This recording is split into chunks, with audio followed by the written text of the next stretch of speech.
Bismillahirrahmanirrahim. Assalamualaikum warahmatullahi wabarakatuh. Alhamdulillah, wassalatu wassalamu ala rasulillah Sayyidina Muhammadin. Allahumma salli wa sallim wa barik alaih Ibni Abdillah wa ala alihi wa sahbihi wa mawalah wa man tabi'ahu ila yaumil qiyamah. Wala haula wala quwata illa billahi, amma ba'd. Rabbi shrah li sadri wa yassir li amri wahlul 'uqdatam min lisani yafqahu qawli.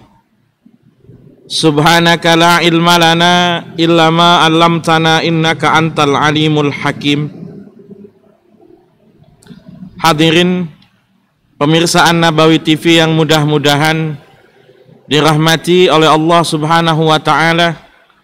Alhamdulillah, pada hari ini kita sudah memasuki hari yang ke-21 dari bulan Ramadan 1441 Hijriah. Artinya kita sudah memasuki hari-hari yang terakhir, 10 hari yang terakhir dari bulan Ramadan, di mana Nabi Muhammad sallallahu alaihi wasallam mengabarkan bahwa 10 hari terakhir ini adalah hari-hari pembebasan dari siksaan api neraka. Mudah-mudahan kita semua tergolong orang-orang yang dibebaskan oleh Allah Subhanahu wa taala dari siksaan panasnya api neraka. Amin, amin, Allahumma amin. Pada hari yang ke-21 ini kita akan membahas tentang pengertian amil zakat. Sebagaimana yang kita bahas pada malam yang ke-20 kemarin, bahwa ada 8 golongan yang berhak menerima zakat. Para penerima zakat ini disebut sebagai mustahik zakat. Yang 7 sudah kita bahas pada kemarin hari ke-21, yaitu fakir, miskin, mu'allaf, orang yang berhutang, budak, fisabilillah, dan ibnu sabil. Kita akan membahas tentang amil zakat, yaitu orang-orang yang mengumpulkan dan menyalurkan dana zakat. Di masa Nabi Muhammad sallallahu alaihi wasallam, Nabi sendiri yang langsung menunjuk para pengumpul zakat. Para pengumpul zakat ini tugasnya adalah mulai mengamati kegiatan atau segmen-segmen wajib zakat, mulai dari hulunya. Mereka datang ke peternakan kambing atau unta, menghitung jumlah wajib zakatnya berapa. Mereka datang ke kebun-kebun kurma. Mereka datang ke tempat-tempat yang menjadi objek wajib zakat. Amil zakat juga punya otoritas untuk menarik harta zakat di tempat. Jadi bukan orang yang datang ke amil. Amil bisa menjemput bola, mengambil dana zakat langsung dari tempatnya. Maka menjadi satu pertanyaan yang berkali-kali ditanyakan, apakah sama antara amil zakat dengan kepanitiaan ataupun perorangan yang menyalurkan dana zakat? Di sini kita bagi menjadi 3 pihak. Ada yang disebut sebagai muzakki, orang-orang yang mempunyai harta lebih, yang membayar zakat dengan kelebihan hartanya itu. Ada yang namanya adalah mustahik zakat, yaitu orang-orang yang menerima zakat. Lalu ada amil, pihak yang mengambil zakat dari muzakki, dari pembayar zakat, pemberi zakat, untuk kemudian diserahkan kepada mustahik atau penerima zakat.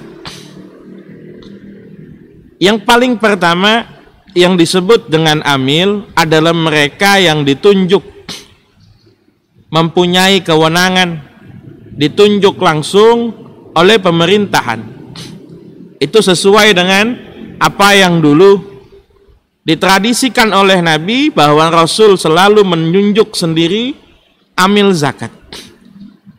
Maka sesuai dengan undang-undang zakat, para amil zakat yang ada dalam negara kesatuan Republik Indonesia, mereka yang pertama adalah badan amil zakat yang dibentuk oleh pemerintah. Badan amil zakat yang dibentuk oleh pemerintah, yaitu adalah Basnas, yang kepengurusannya dimulai sejak dari tingkat nasional, tingkat provinsi, dan tingkat kabupaten atau kota. Yang kedua, pemerintah juga mengizinkan lembaga-lembaga swasta yang diberikan kewenangan, diberikan izin oleh pemerintah, diakreditasi, bahkan diaudit secara publik. Mereka-mereka ini, pihak-pihak swasta yang juga menyelenggarakan kegiatan pengumpulan zakat, disebut sebagai LAZ, lembaga amil zakat. Ada banyak juga lembaga amil zakat ini. Beberapa ormas punya amil zakat, misalnya NU punya Lazisnu, atau Muhammadiyah punya Lazismu, ada banyak. Lalu pemerintah juga mengizinkan pihak perorangan ataupun badan yang tidak terjangkau oleh Basnas atau tidak terjangkau oleh LAZ untuk mengadakan kegiatan pengumpulan zakat dengan seizin Basnas kota atau kabupaten. Tapi yang biasa atau umum terjadi di beberapa masjid, bahkan di beberapa sekolah atau musala atau majelis taklim atau lembaga, menunjuk satu kepanitiaan mengumpulkan zakat. Apakah kepanitiaan ini dapat disebut sebagai amil zakat selagi kepanitiaan ini tidak mendapatkan izin, tidak mendapatkan kewenangan untuk mengumpulkan atau menyalurkan dana zakat? Mereka tidak disebut sebagai amil, tapi mereka akan dinamakan sebagai panitia pengumpul zakat. Lalu apa bedanya antara mereka, Basnas atau LAZ, yang masuk dalam kategori amil dengan panitia zakat yang tidak masuk dalam kategori amil? Perbedaannya adalah Basnas ataupun lembaga amil zakat dari pihak swasta itu bisa menggunakan dana amil. Mereka masuk dalam kategori para amil zakat. Sementara panitia pengumpul zakat yang dibentuk di sekolah-sekolah atau dibentuk di masjid-masjid, mereka hanya sebatas kepanitiaan, mengumpulkan, menyalurkan, mendistribusikan zakat. Mereka karena tidak tergolong sebagai amil zakat, maka tidak berhak menggunakan dana-dana amil yang boleh dimanfaatkan dalam distribusi zakat.